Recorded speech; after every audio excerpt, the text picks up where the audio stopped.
Hay una historia en la Biblia, creo que todos nosotros la conocemos, no necesita mucha introducción ni mucha explicación, porque es hartamente conocida. Me estoy refiriendo a la parábola del hijo pródigo. Dije en principio historia, porque en cierto sentido, cuando hablamos del hijo pródigo, estamos hablando de una historia o de muchas historias, quizás muchísimas historias que se repiten y se han repetido a lo largo de la humanidad, que tienen que ver con cada uno de nosotros. En algún momento en nuestra vida yo fui un pródigo.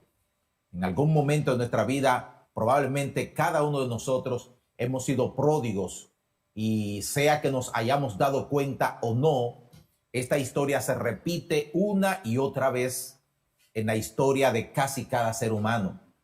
Sin embargo, en el plano literario, la parábola del hijo pródigo es reconocida por la literatura mundial como una obra maestra de enseñanza en cuanto al lenguaje figurado. Se ha popularizado con canciones, no sé cuántos de ustedes recuerdan aquella famosa canción, lo que son un poquito más viejitos, de Juan en la Ciudad, de Richie Ray y Bobby Cruz. ¿La recuerdan? Juan en la Ciudad, ¿verdad? Muy popular esa canción y muy interesante la manera en que estos hermanos hicieron un arreglo para ponerla en salsa en aquella ocasión. Pero también ha estado en obras de teatro, en películas, en libros, en multitud, infinidad de mensajes. ¿Quién no conoce o no ha oído la parábola del hijo pródigo, este hijo que abandonó a su padre, despilfarró su dinero y a pesar de eso fue recibido por él luego de haberse arrepentido? ¿Cuántas lecciones, cuántas enseñanzas se pueden sacar de esta ilustración convertida en relato? Pero yo quisiera en esta mañana enfocarme en un aspecto particular de esta historia, y es la parte del regreso del hijo pródigo a la casa del padre. Y así he titulado y hemos titulado el mensaje de esta ocasión: de regreso a la casa del padre. Ese particular aspecto de esta historia está marcado por unas palabras que el hijo pródigo dice y que resuenan, retumban aún el día de hoy. Nos dice la palabra del Señor en el libro de Lucas, capítulo 15, verso 17. La historia se encuentra, o la parábola se encuentra en el libro de Lucas. Y volviendo en sí, subraya estas palabras, volviendo en sí, dijo el hijo pródigo: ¿cuántos jornaleros en casa de mi padre tienen abundancia de pan y yo aquí perezco de hambre? Volviendo en sí. Es como que este hombre estaba loco. Es como que no estaba en sus cabales, como que estaba fuera de, no solamente de control, sino fuera de la realidad. Era incapaz de ver su propia situación, de entenderla, de percibirla, de apreciarla. Y yo quiero decir que esa es la condición posiblemente en la que se encuentran muchas personas en el día de hoy. Quizás este hombre estaba bajo los efectos de un autoengaño, quizás pensando que toda la bonanza y la bienaventura que él tenía iba a regresar en algún momento, y no se había percatado, no había cobrado conciencia de que todo lo que le había acontecido, le estaba aconteciendo, tenía un punto de partida, una raíz. Y esa raíz era que este hombre se encontraba lejos, apartado de la casa de su padre.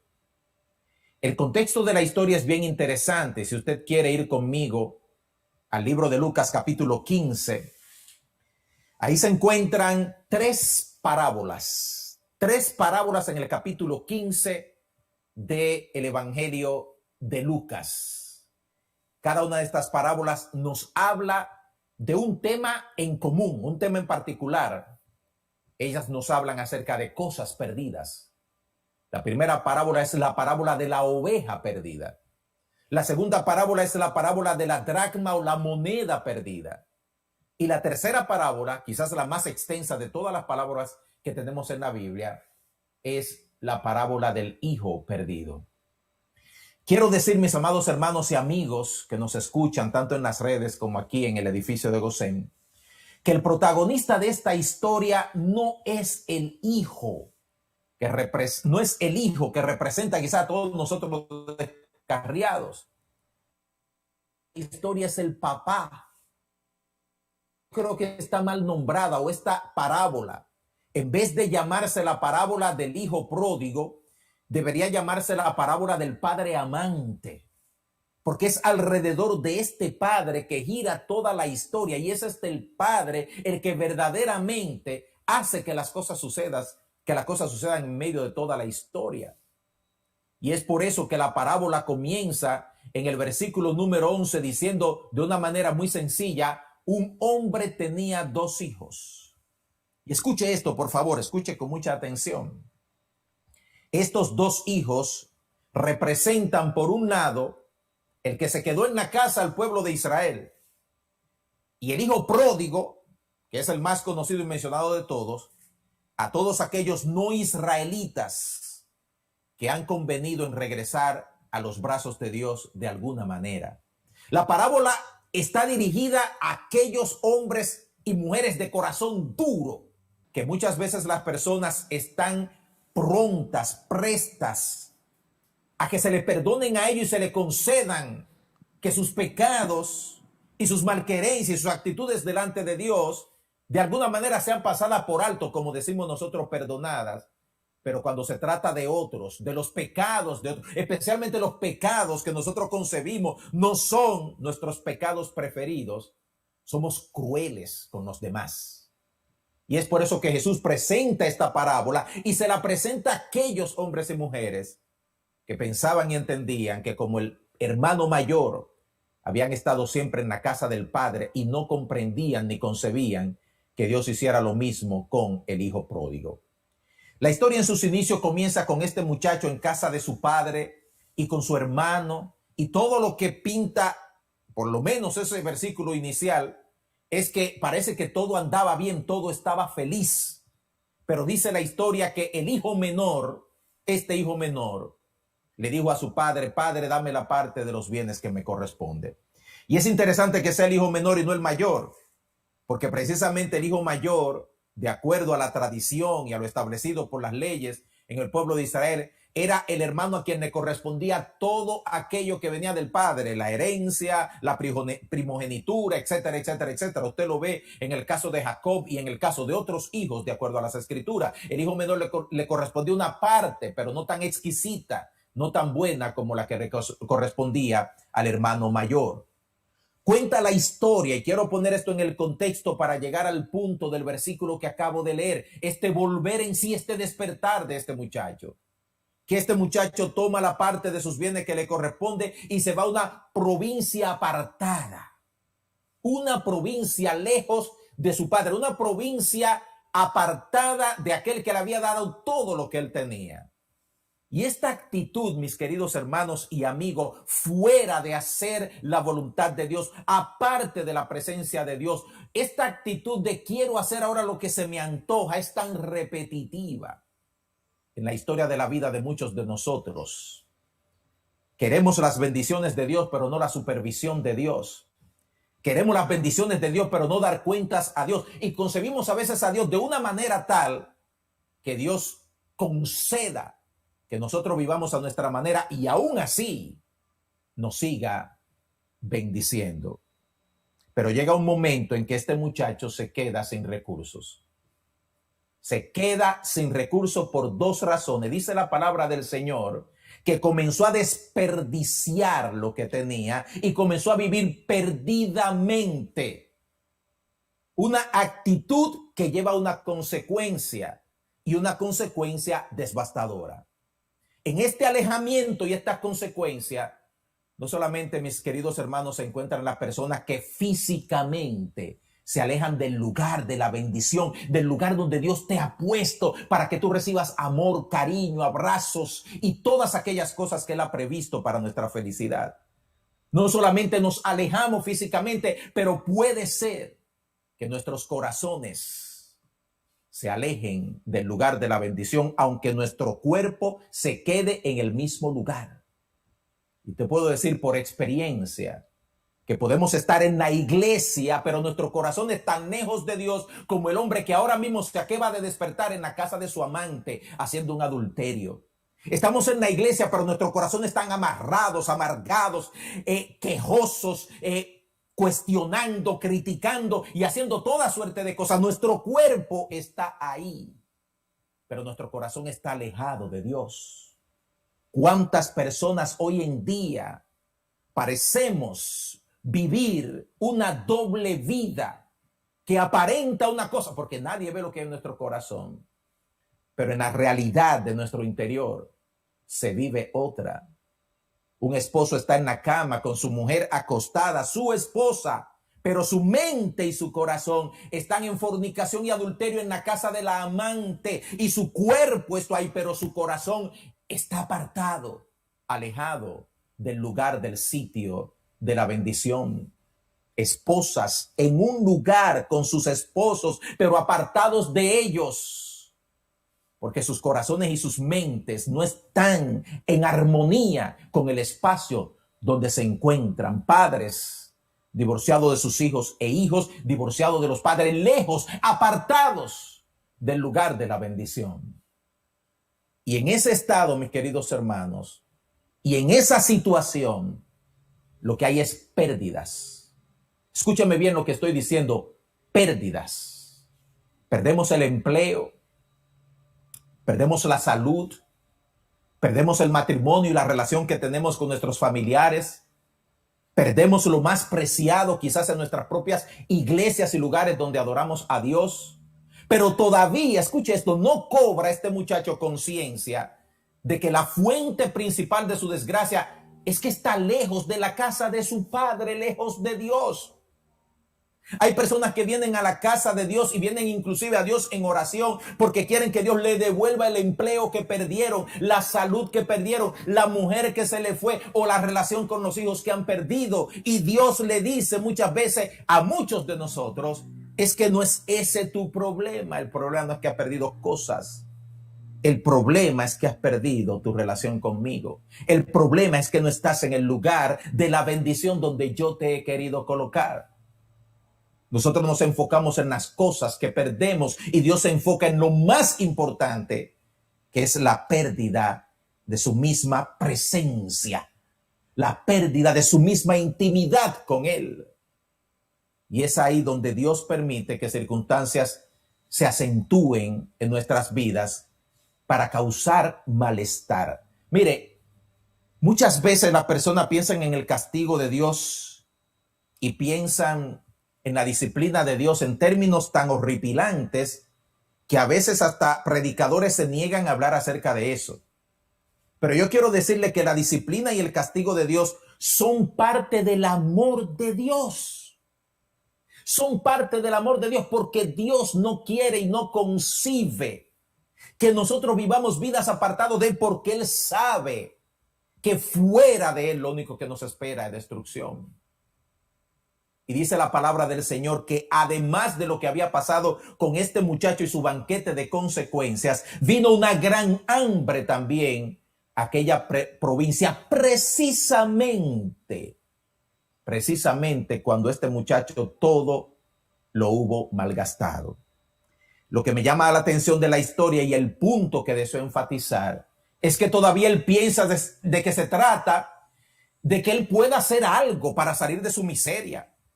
Y en lugar de darse cuenta de la raíz de su condición, dice la palabra del Señor, amados, usted sabe la historia, que fue y se arrimó, así dice la palabra aquí, se arrimó donde uno de los ciudadanos de aquella provincia. Y este hombre, en el arrimamiento de este muchacho que lo tenía todo, lo mandó a una pocilga para que atendiera a los cerdos. Amado, los falsos amigos abundan con la abundancia y escasean con la escasez. Lo voy a repetir, los falsos amigos abundan con la abundancia y escasean con la escasez. Son crueles, pero es así. Este hombre mandó a este muchacho a trabajar en el lugar donde un judío posiblemente no se metería de por sí, porque para los judíos el cerdo es un animal inmundo, pero allí su condición era tan deplorable que dice la palabra que ansiaba llenar su vientre con la comida de los cerdos, pero nadie le daba. Qué condición tan triste la de muchos de nosotros, y repito nosotros, que podemos llegar a estados en nuestra vida donde mendigamos y deseamos lo que otros desechan, donde por manera de comparación medimos nuestra felicidad en virtud de lo que otros tienen, y cuando vemos lo que otros tienen y lo que nosotros tenemos, deseamos lo que otros tienen cuando lo que otros tienen, hermanos queridos, es una miseria más grande que la que nosotros quizás estamos pasando o concebido. ¿Cuántas personas desean la fama y la fortuna de gente de Hollywood o artistas o de gente que está en la farándula y que conocemos porque son famosos? Pero en la vida de estos seres humanos hay tanta tristeza, tanto dolor y tanto quebranto que muchos de ellos acortan su vida con el suicidio en medio de la desesperación. Y hay gente que anhela y desea lo que posiblemente esas personas están desechando, como este muchacho en medio de una posigla deseaba comer la comida de los cerdos, pero nada o nadie, dice aquí la palabra del Señor, le daban. Cuando aún otros desechan las cosas que a ti se te niegan. Y aquí viene el punto, hermanos. Amigos, en medio de esta situación de dolor, de quebranto, de profundidad de vida perdida, dice la palabra que este muchacho volvió en sí. Todo esto viene de parte de Dios, en el sentido de que Dios sabe que una vida de pecado, como dije antes, nos destruye inmediatamente o lentamente. Y muchas veces solamente cuando Dios permite que lleguemos al límite, permitiendo que lleguemos a la condición de este muchacho pródigo, se produce en nosotros ese despertar, ese llamado que nos dice: fulano, no estás bien, estás sentado aquí en la iglesia, pero no estás bien, estás ahí en tu familia con tu esposa, pero no estás bien. Y probablemente el evangelio que se predica hoy no nos ha ayudado mucho, porque la propuesta de mucha de la predicación de hoy en día es que usted necesita un milagro, que usted necesita que se le resuelva una situación, que usted necesita que su situación financiera cambie y que hay un Dios que le va a cambiar las cosas y las situaciones que están a su alrededor. Y mucha gente todavía no ha vuelto en sí y ha dicho: he pecado contra el cielo y contra Dios. No lo hacemos, mis queridos hermanos, porque no nos damos cuenta de nuestra condición. No nos damos cuenta de lo alejados que estamos de Dios. Y es una tendencia de los seres humanos. Preferimos escondernos antes que admitir que hemos faltado, como lo hizo Adán en el huerto del Edén, como le pasó a Sansón en la historia que narra que este hombre que había sido bendecido por Dios con una fuerza extraordinaria, comenzó a jugar en los lugares de pecado, pensando que Dios, porque así se lo había prometido, tenía el compromiso de bendecirlo a pesar de que él viviera lejos de él. ¿Usted se imagina? Es como gente que quiere ir a una discoteca y en medio de la discoteca soñar y pensar que Dios aquí me va a proteger mientras yo bebo, mientras yo consumo droga, mientras yo adultero, porque mi abuelita está orando por mí. Dios no tiene ese compromiso con nadie. Dios, repito, no tiene ese compromiso con nadie. Sansón comenzó a jugar con los espacios de pecado y se engañó a sí mismo hasta el punto de que él pensaba que era el cabello lo que le daba la fuerza. Y yo quiero repetir eso. Sansón pensaba que era el cabello lo que le daba la fuerza. Yo le digo algo, en el tiempo de Sansón había mucha gente con mucho pelo y no tenían esa fuerza. Yo le digo algo, en el momento en que Sansón fue atrapado por los filisteos, le raparon la cabeza y le aseguro que no permitieron que a Sansón le volviera a crecer el pelo, porque también los filisteos pensaban que la fuerza de Sansón estaba en el cabello. Gran error. Dice la palabra del Señor, y lo leemos en el libro de Jueces, capítulo 16, versículo 20, que cuando esta mujer, Dalila, le dijo a Sansón: Sansón, los filisteos sobre ti. Y luego que despertó él de su sueño, se dijo: esta vez saldré como las otras veces y me escaparé. Usted lo lee ahí abajo. Él no sabía que Jehová ya se había apartado de él. Jehová se había apartado de él. Eso es lo grande de esto. El tema es que él no lo sabía. El hijo pródigo no entendía y no percibía la realidad de su condición.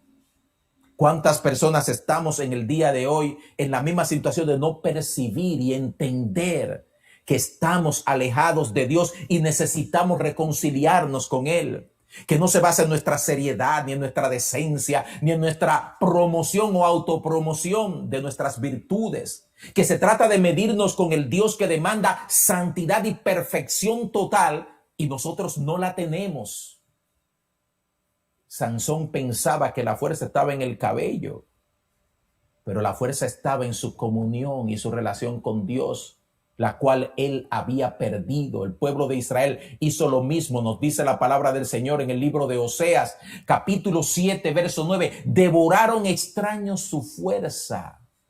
A Israel se le acabaron las fuerzas para combatir a sus enemigos. Y ese no era el problema. El problema es que él no lo supo, no se dio cuenta.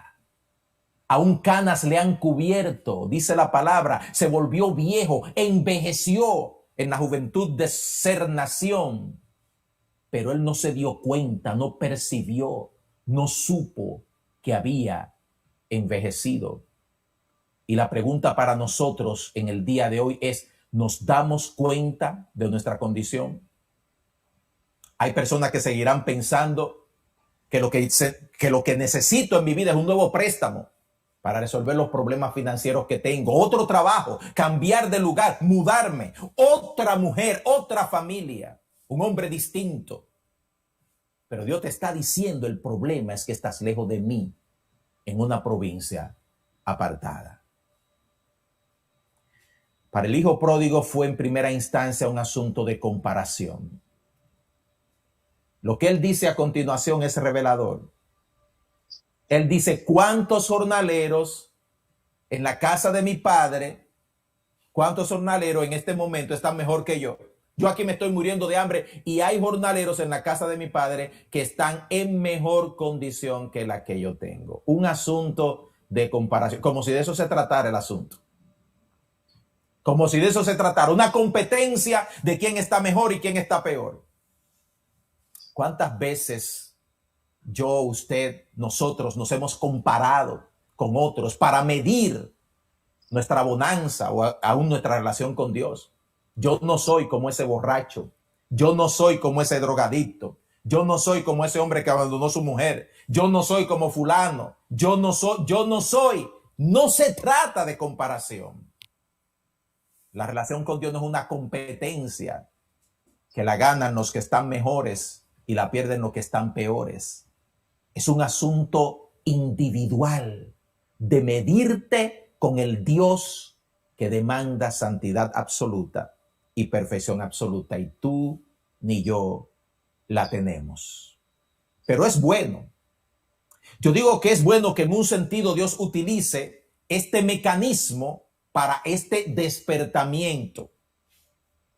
No se trata de comparación, pero qué bueno que si en el devenir de la vida y de las circunstancias que Dios permite a tu vida, uno puede decir, si estoy mejor que fulano, estoy bien, y si no, estoy mal. Y cuando te mides, dice, bueno, pues parece que no estoy tan bien.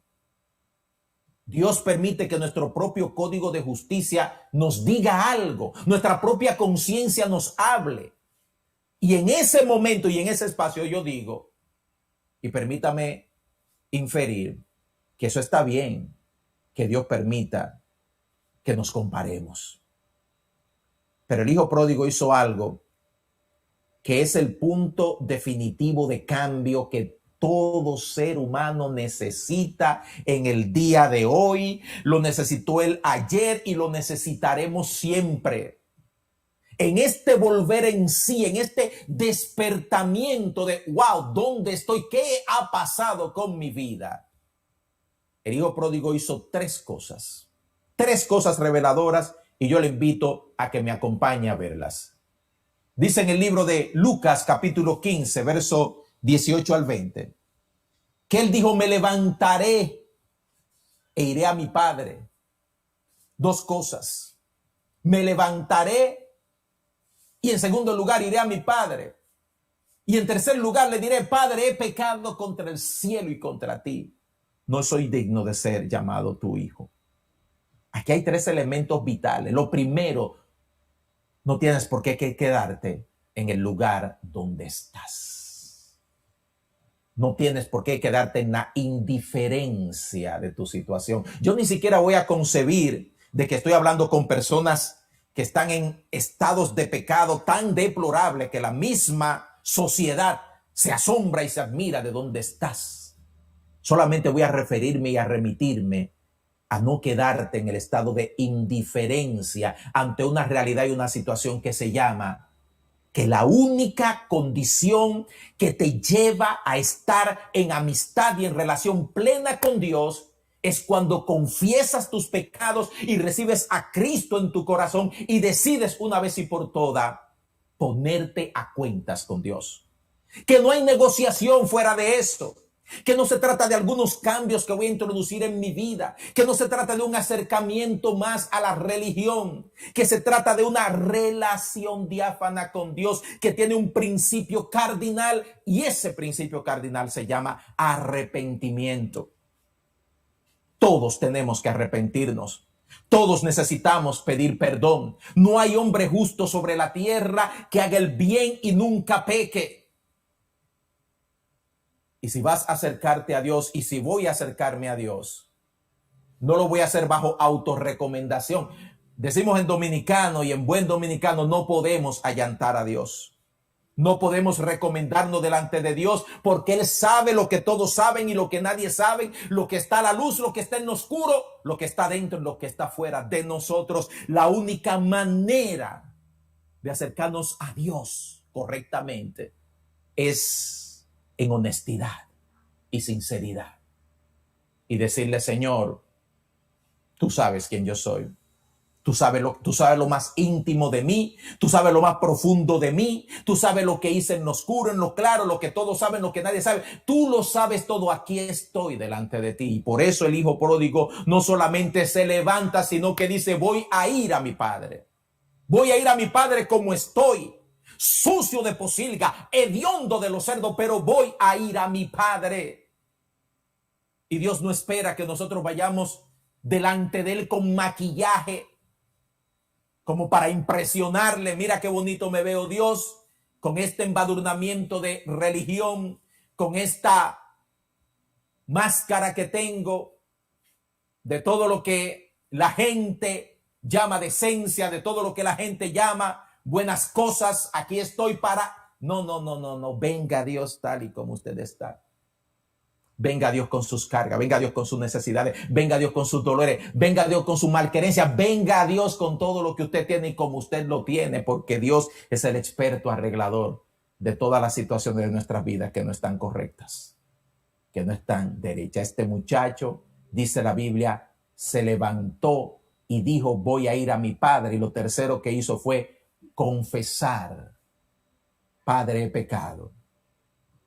Mis amigos, mis amados hermanos que están escuchando, la confesión es el camino hacia el perdón. No hay perdón si no hay confesión. La palabra del Señor es clara en el libro de Primera de Juan cuando dice, si confesamos, y eso es una condición, si confesamos nuestros pecados, Dios es fiel y justo para perdonar nuestros pecados y limpiarnos de todo. Si confesamos, si no confesamos, entonces la segunda parte de la condición no se cumple. Hay que confesar. La confesión es lo que nos lleva a la salvación. Dice la palabra del Señor, porque con la boca se confiesa para salvación, con el corazón se cree para justicia, pero con la boca se confiesa para salvación. La salvación es un asunto de confesión.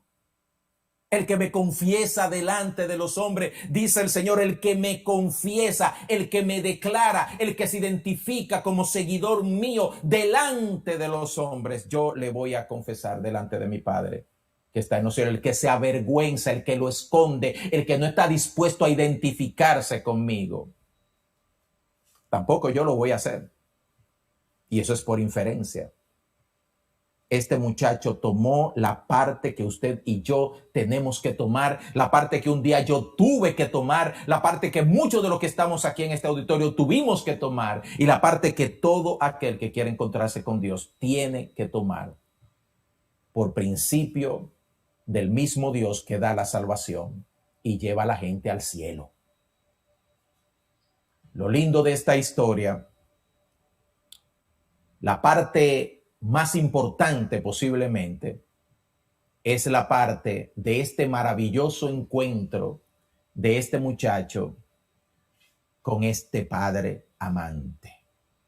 Dice la palabra en el versículo 20, capítulo 15, que el padre, cuando todavía estaba lejos, lo vio. Y mis queridos hermanos, dice que viéndolo, movido a misericordia, corrió. Y aquí hay un principio clásico, mis amados, que es pocamente enseñado hoy en día en cuanto a lo que es el evangelio. La Biblia dice, acérquense a Dios y Él se acercará a ustedes. La Biblia no dice, aléjese de Dios y mientras más lejos usted esté, no se preocupe que Dios está ahí acercándose a usted. No, la Biblia dice, acérquese a Dios y Él, consecuentemente, se acercará a usted. El arrepentimiento mueve la misericordia de Dios, porque este padre con este hijo lejos pudo haber actuado de otra manera, en castigo, en sentencia, en juicio, por causa de lo que todo este muchacho había hecho. Pero la palabra del Señor dice, escuche esto, mi querido amigo, al corazón contrito y humillado no despreciarás tú, oh Dios. Dios menosprecia y desprecia a los altivos, pero aquellos que se humillan y se quebrantan, dice la palabra del Señor, yo no los desprecio. Así que la palabra nos dice que este padre amante que representa al Dios que se encuentra con todos los descarriados, con todos los apartados, con todos los hijos pródigos, corrió a encontrarle porque este hombre también tomó la iniciativa de irse a encontrar con el padre. Y me da risa pensar en esta escena, porque yo no pienso que al hijo pródigo lo bañaron, lo asearon, le cambiaron los harapos que tenía, lo perfumaron. Pero este padre estaba en una casa opulenta, por lo menos por la referencia bíblica es lo que parece. Y este padre, sin miramientos, sin pensarlo dos veces, se tira al cuello de este muchacho y parece, digo yo en la idea de mi imaginación, que el lodo y el fango y el mal olor y los días sin bañarse y sin cepillarse los dientes, sin lavarse la cabeza, se confunden con este padre que viene de un lugar y un estado en el que no tenía por qué haber hecho eso. Pero es la manera en que Dios reacciona cuando ve que de nuestra parte queremos encontrarnos con Él. No importa el fango, el hoyo, el lugar donde tú hayas caído. Cuando decides salir de ahí, con todo lo que tengas, hay un padre amante que no te va a cuestionar, que no te va a sentenciar, que no te va a censurar, que no te va a poner condiciones, que sencillamente te va a abrazar y te va a decir, bienvenido, bienvenido a casa. El resto de la historia usted la sabe. El hijo le dan vestido nuevo, anillo, calzado, hacen una fiesta para celebrar y el hermano mayor se enoja porque en el egoísmo de muchos de nosotros seres humanos entendemos que todo eso debe ser para nosotros, en el egoísmo. Pero este padre todavía en amor da esta expresión tan maravillosa en este cuadro tan impresionante, mis queridos amigos y hermanos.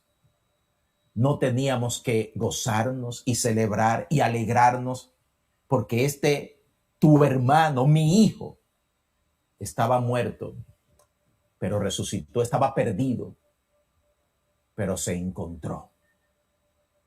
Un mensaje de misericordia para todos aquellos que responden con arrepentimiento y reconocimiento de su condición. Dios nos defiende.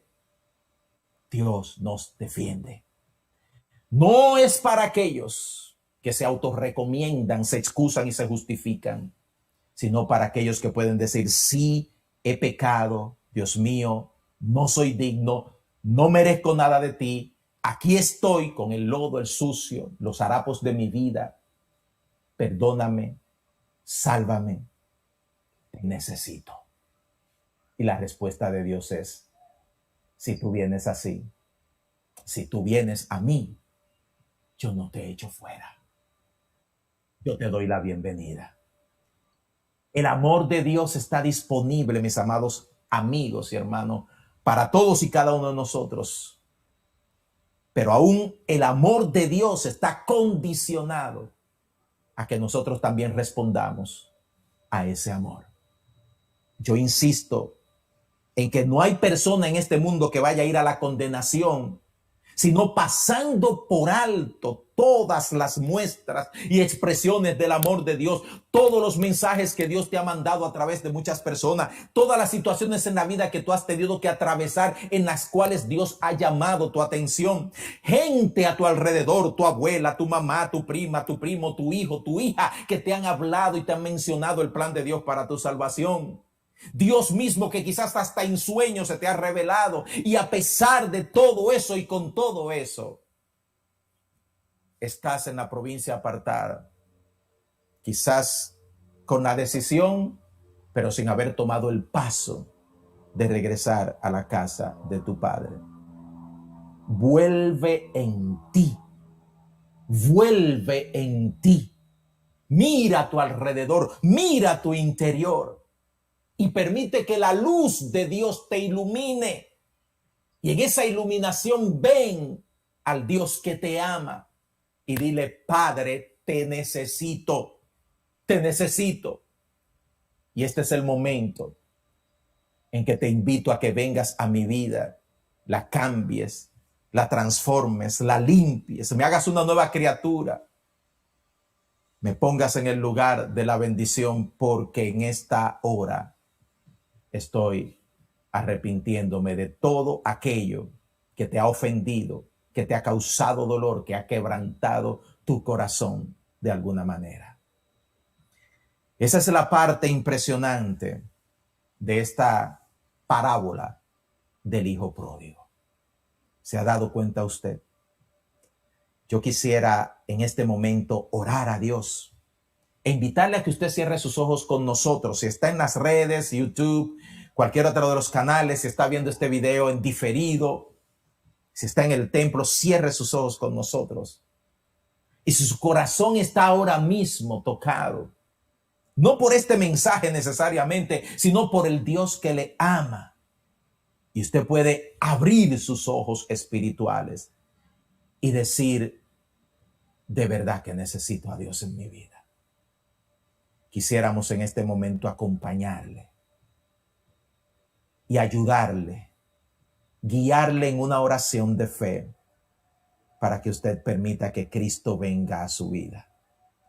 Es posible que este mensaje esté siendo recibido por personas que han estado en los caminos de Dios y tú has militado en la fe, conociste a Cristo alguna vez, pero ahora mismo, aún sentado en el banco de una iglesia, aún escuchando este mensaje, puedes decir y reconocer, estoy apartado, estoy lejos, mi corazón, mi mente necesitan reconciliación, reconciliación con Dios. Y quiero invitarte a que en esta hora tomes estos minutos para amistarte con Dios en sinceridad. Y todos orando, y usted orando también, mi querido amigo. Si su corazón ha sido tocado por el Señor, dígale a Dios esta oración, pero dígala con toda sinceridad. Acostumbramos a acompañar a aquellos que escuchan el mensaje y son tocados por el Señor en la oración, sabiendo que no es nuestra oración la que opera el milagro, es Dios el que lo hace. Y la disposición tiene que venir de tu corazón. Pero si es así, dile al Señor, Señor Jesús, en esta hora reconozco que te necesito en mi vida. Reconozco, Señor, que he estado apartado y alejado de ti. Reconozco, Señor, que tengo que pedirte perdón por cosas en mi vida en las que te he ofendido. Perdóname, Señor. Límpiame, Señor, con la sangre preciosa de Cristo. En esta hora mi vida la pongo en tus manos, la entrego a ti. Ayúdame, Señor, a restaurar en primer lugar lo más importante, que es mi comunión y relación contigo. Y de ahí en adelante, Padre, restaura mi familia, restaura mi matrimonio, restaura mi situación económica, restaura cosas que se han perdido, Padre, porque en mi vida he estado apartado de ti. Te necesito, Señor, te necesito. Es en el nombre poderoso de Cristo Jesús que hago esta oración. Y Padre, así pido por cada persona que en este momento ha sido tocada por tu santa palabra, que tú afirmes y confirmes el mensaje que ha sido recibido, de manera tal, Padre Santo, que muchos pródigos vuelvan, Padre Santo, a tu casa como un día yo volví y como muchos de nosotros también regresamos. En el nombre poderoso de Cristo Jesús. Amén y amén. Que Dios nos bendiga, amados hermanos. Que Dios nos bendiga a todos y cada uno. Amén.